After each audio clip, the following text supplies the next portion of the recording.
as perguntas não param de chegar aqui pra gente. Pessoal, obrigada por estarem participando. Os nossos contatos estão na tela, você pode ligar, a gente escreve a sua pergunta e passa aqui para o nosso programa. Você pode enviar um WhatsApp, você pode enviar um e-mail. Falando em e-mail, o doutor Ianco, nosso cardiologista, especialista na área, está aqui. Muito obrigada mais uma vez por estar nos ajudando. Chegaram 2 e-mails bastante interessantes. Eu vou começar com o da Mara. Ótimo. Ela fala o seguinte: eu fumei durante 30 anos e troquei o cigarro pelo cigarro a vapor, que é utilizado um líquido à base de propileno glicol e glicerina vegetal. Hoje já diminui a nicotina bastante até que eu posso zerar. Ele pode causar o DPOC.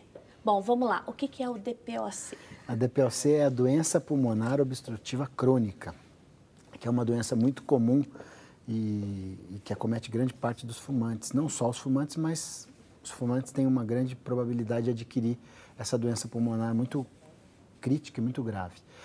Esses cigarros, né, elétricos que eles falam, enfim, eles têm substâncias também dentro deles que não são lá muito boas para o organismo também. O ideal seria não fazer uso deles também. Existem alguns estudos novos aí pesquisando um pouco mais a fundo essas substâncias e esses cigarros que talvez possam ser algo melhores do que o cigarro tradicional, o bastonete de nicotina e com alcatrão, enfim. Mas se pudermos evitar qualquer tipo de substância inalada, porque invariavelmente elas serão tóxicas à mucosa, à estrutura pulmonar e podem sim favorecer o desenvolvimento de DPOC. Bom, e aí quando a gente vai nos supermercados da vida e por aí, bares, cigarro suave, cigarro forte, ajuda, prejudica mais, prejudica menos? E aqui eu quero perguntar também a questão do narguilé e o cigarro eletrônico. Não usar nenhum desses? Não, eu acho que, a não ser que seja alguma coisa tipo de lazer totalmente, uma coisa que seja desprendido de vício, né? Aquela pessoa que tem aquele charuto, que às vezes ela fuma de vez em quando, ou Todos o cachimbo. têm nicotina? Todos têm, né? Mas dizem que não é tragado. Ao não ser tragado, ou seja, não ser puxado para dentro do pulmão, o problema é menor. Existem os riscos dentro da boca, dentro da laringe, são estruturas mais próximas à boca e aonde a fumaça chega. Ao não se tragar, ou seja, não inalar o cigarro para a parte interna dos pulmões, os riscos são menores. Então a gente recomenda a não utilizar nada, porque tudo isso facilita a pessoa a querer dar um passo a mais e se embrenhar, infelizmente, no vício, que é muito mais difícil de se largar. Agora, se a pessoa tiver o equilíbrio necessário, já tem por anos esse costume, aí depende por conta e risco dela. Jamais nenhum médico, nenhum especialista em saúde que vê as coisas que acontecem, o prejuízo que isso promove, jamais nós iremos incentivar esse tipo de utilização. E olha, vamos para as ruas ver o que o nosso povo está perguntando?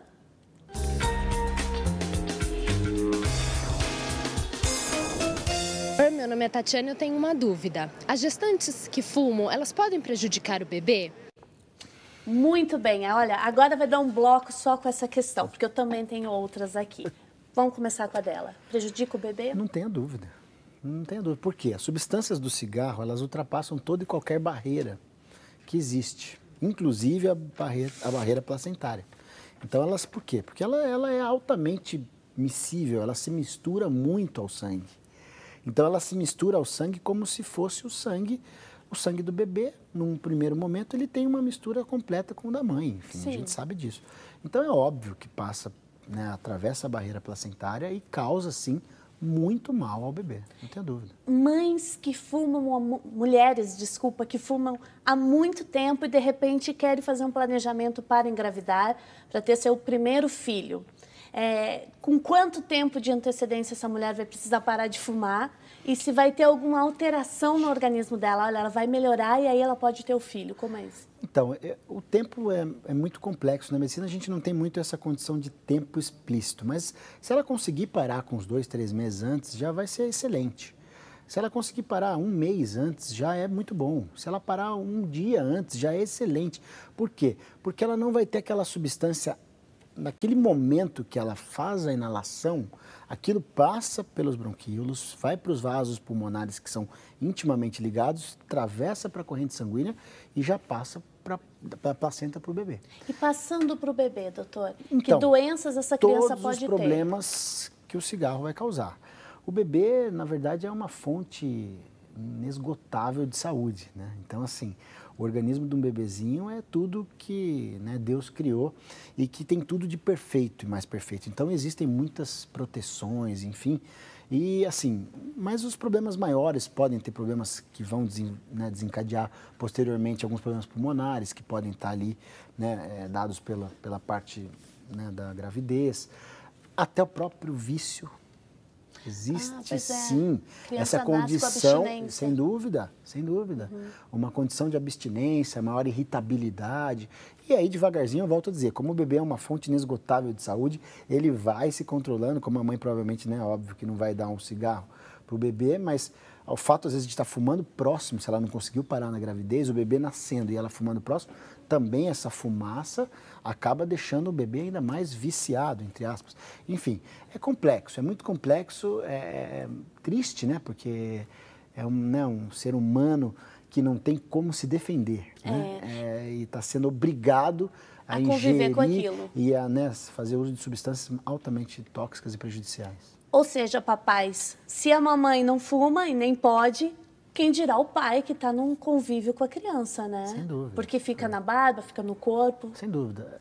Até o cheiro de cigarro, né? É um cheiro bastante desagradável. E hoje o cigarro tem se tornado antissocial, de fato.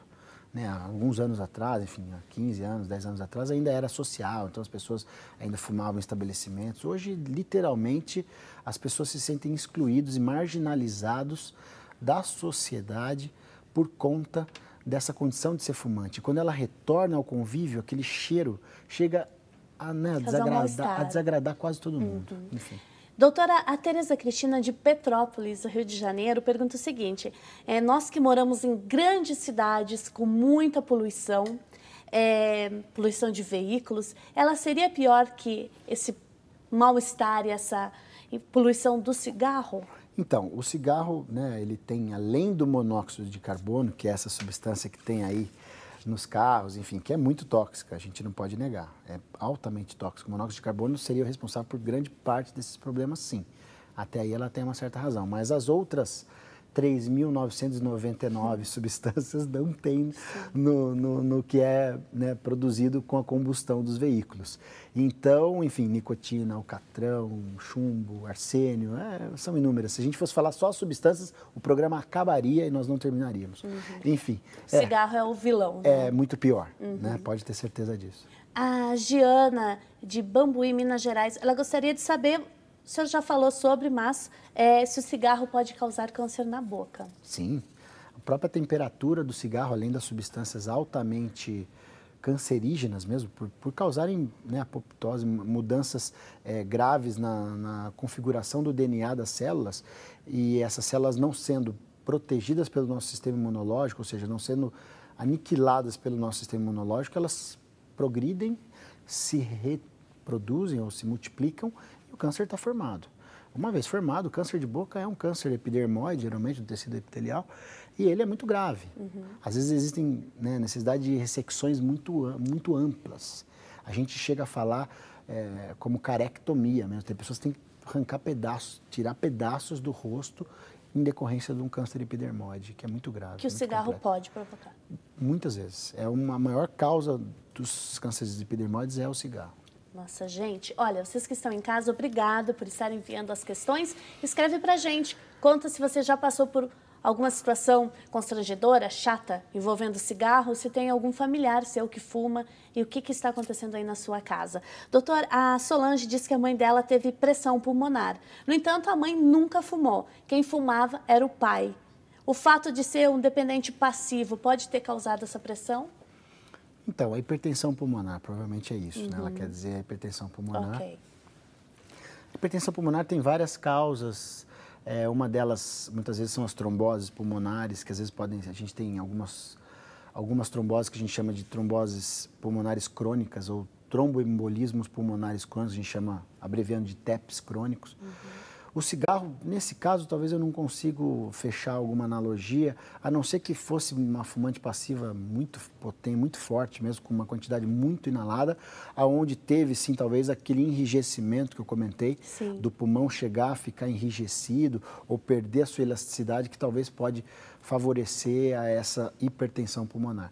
Mas, via de regra, não. Eu não julgaria esse caso específico, essas tromboses que talvez sequenciais causaram essa hipertensão pulmonar, eu talvez atribuiria algumas outras condições e não, no caso, a passividade tabágica, né, do fumante. Entendi.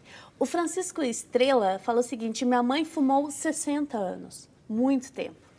Hoje ela não fuma mais, só que ela espirra muito e também tem uma tosse constante. É por causa do fumo? Com toda certeza, Simone. Francisco, né? Francisco. Francisco, enfim. Que bom que ela parou, né? Deu tempo, 60 anos, poxa vida. 60 anos. Ela, com certeza, talvez fique com essas condições aí por um bom tempo. Talvez não chegue mais a ter esses fatores interrompidos. Eu acredito que o cigarro é fortemente causador de rinites, né? De condições alérgicas, enfim. Então, ela vai ter que conviver com esses sintomas, a própria tosse.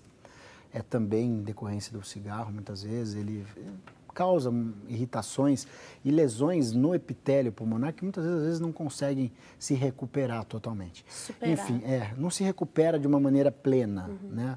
Melhora-se muito, mas aquela irritabilidade, a tendência à alergia, enfim, é mais difícil. A pessoa fica muito susceptível, muito frágil. Enfim, mas que bom que ela parou de fumar agora.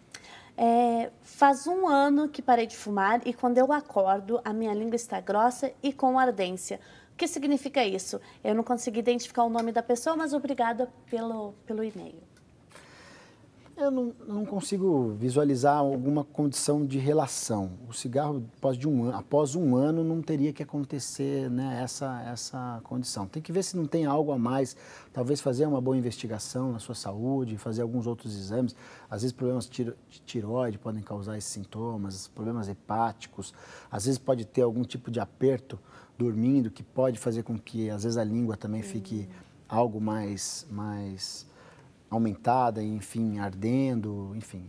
Eu não vejo a relação após 1 ano com o cigarro, esse sintoma específico, né, dessa nossa telespectadora aí que mandou o e-mailzinho para nós. Vamos falar agora um pouco sobre essa questão da recaída, né? A pessoa fumou às vezes 20, 30 anos, passa uns 11 anos tranquilo, ou sei lá, fumou 1, 2 anos, enfim. Mas o que significa essas recaídas e quando elas são mais constantes? Excelente pergunta. Talvez acho que a melhor pergunta aqui da noite, além de todos os telespectadores, mas as recaídas, na verdade, nada mais são do que processos do nosso corpo, do nosso psique, né, da nossa parte psicológica. Porque foi importante essa pergunta, porque a gente pode abordar o quê? Que o cigarro, ele tem, né, por característica, causar dependência química, através das substâncias, e através do prazer que ele promove, a substância psíquica. Ele passa a ser uma muleta para o aleijado. A muleta do aleijado é o cigarro da pessoa que tem o sistema, né, psicológico lábil, frágil. Então, essas recaídas são muitas vezes dadas por períodos onde a convivência não está adequada, quer seja no emprego, quer seja na vida afetiva, quer seja, enfim, na escola, no estudo, com enfim, ela nas ambições, mesma. com ela mesma, enfim. Então, essas condições psicológicas, devido ao vício químico que acaba causando vício psicológico, elas tendem a forçar a pessoa a voltar a fumar. A nicotina, ela é muito poderosa. As substâncias tóxicas do cigarro são muito poderosas. Elas têm o poder de fazer com que a pessoa não controle a sua vontade. Às vezes, uma bebida alcoólica facilita isso, porque a pessoa perde a característica, né, de controlar o seu impulso mais instintivo, mais animal. O álcool tira, ele retrai o nosso ego, que é o nosso controle. E aí passa a ter só o instinto. E esse instinto, às vezes, faz, não, vai lá, pode fumar, vai lá que não vai acontecer nada. E aí, ela fumando meio cigarro, ela volta a viciar. Enfim, foi perfeita a pergunta, mas é exatamente isso. A dependência psicológica, ela é muito lábil, ela é muito frágil a instabilidades do nosso convívio. Então, essas recaídas têm a ver com essas instabilidades da vida. Do convívio, exatamente. Não tenha nenhuma dúvida. Quer dizer que não importa, claro que importa, né? O tempo que a pessoa parou tem um valor significativo. Sim, mas se ela passar por um momento muito apertado do ponto de vista de convivência, de relacionamento, vai ser mais complicado. Então, a gente sempre fala, tente parar de fumar quando você estiver com um ambiente equilibrado. Eu queria até dar um exemplo rápido. Pode. Um paciente que me pediu ajuda, até com medicamentos, que a gente sabe que são, né, a gente vai depois abordar esse assunto, mas ele tentou parar de fumar e voltou. Eu falei, e aí, como é que foi? Você conseguiu parar? Ah, doutor, não consegui, viu? Eu falei, poxa, mas quase todo mundo que eu tento fazer parar, para. Enfim, ele falou assim, não, doutor, porque eu estava separando a minha esposa. Eu falei, não, você devia ter me contado isso, porque eu não te forçaria a tentar, não era o momento. Não era conveniente. Mas não tinha como ele parar, é impossível, era impossível.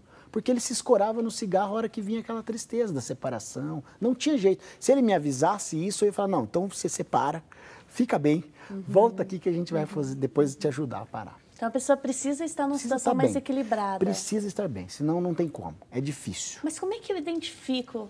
Olha, vamos supor que eu sou uma fumante, só supor, viu gente, que eu tenho pavor de cigarro. Mas vamos supor que eu sou uma fumante, como é que eu me dou conta da melhor situação para eu parar? Então, é o que eu falei, aonde você consegue perceber que o cigarro está te fazendo muito mal, e isso é notório, às vezes um cansaço que é incontrolável, uma tosse que chega a ser antissocial, enfim, essas condições que são bem fáceis da gente perceber que nós estamos perdendo a luta contra o cigarro. Ou algum familiar. Ou algum familiar também, né? Um filho, né? Que é muito bonitinho. Pai, pô, para de fumar, é tão bacana isso. A gente fica muito feliz quando né, as crianças aí... Por isso que a gente fala muito e a gente espera que muitos adultos passem esse programa para os filhos, enfim, para que eles estimulem mesmo e forcem os pais e as mães a pararem de fumar. E nesse sentido, nesse caso que a gente vê especificamente essa condição. Então, é importante forçar, né, ter uma condição de forçar, ver o que está acontecendo e entender. Poxa, eu estou num momento bom, eu estou empregado, estou bem comigo mesmo, psicologicamente. Enfim, nesse momento é uma hora boa de parar de fumar, aonde uma doença, né, muitas vezes também... Força. Porque eu chego a falar para pacientes meus deliberadamente, olha, ou você para, ou a gente não consegue te trazer para a vida por mais muito tempo. E é coisa que a gente tem que falar. Eu odeio falar dessa maneira, mas às vezes a gente tem que falar com essa seriedade. Porque, literalmente, a pessoa vai se suicidar em pouco tempo se ela não parar. Então, vamos recapitular para ficar mais simples. Ela vai ter que estar com um ambiente, algo bom, e perceber que aquele é o momento. Mas não pode estar muito lábil essa condição de convivência dela. Se estiver separando do esposo ou da mulher, se estiver desempregado, esse momento talvez não seja o momento ideal. Né? A gente tem que entender para a gente dar a tacada certa. Entendi. Porque a pessoa que para e volta, essa vai ser difícil dela parar. Entendi. Ela tem que talvez estar equilibrada, então. O bom parador é aquele que para uma vez só. Ele não fica parando e voltando. Esse camarada vai ser mais difícil de parar. Dizem, na linguagem popular, que a melhor hora de dar uma lição de moral para quem bebe muito é na ressaca. Que ali a pessoa teria condições de, pô, o que eu fui fazer, né? Exagerei, pisei na bola. E aí, para quem fuma? Então, o cigarro é o que eu falei. Tosse, infecções respiratórias repetitivas, pneumonias, amidalites, sinusites, né? Enfim, falta de ar, falta de preparo físico. Vamos dar uma voltinha no taquaral, vamos dar uma corridinha. O cara não consegue andar 500 metros, ou a mulher não consegue andar 1 quilômetro, já está fadigada, muito mal. Então, esse momento, a pessoa tem que entender, falar, poxa, peraí, está complicado. Eu não estou conseguindo ter minha vida, né? Não estou tendo condição de viver. Então, essa condição é importante. E a ressaca, muitas vezes, o cigarro também, às vezes, causa uma certa ressaca. Tem pessoas que, às vezes, numa noite com bebida alcoólica, fumam mais de 2 maços. Nossa, é muita coisa. Eles acordam no dia seguinte, eles me relatam, assim, com o cheiro da nicotina do cigarro saindo pelos poros. Eles suam cigarro. É absurdo, né? Também tem uma ressaca aí, né? Existe uma ressaca. Mas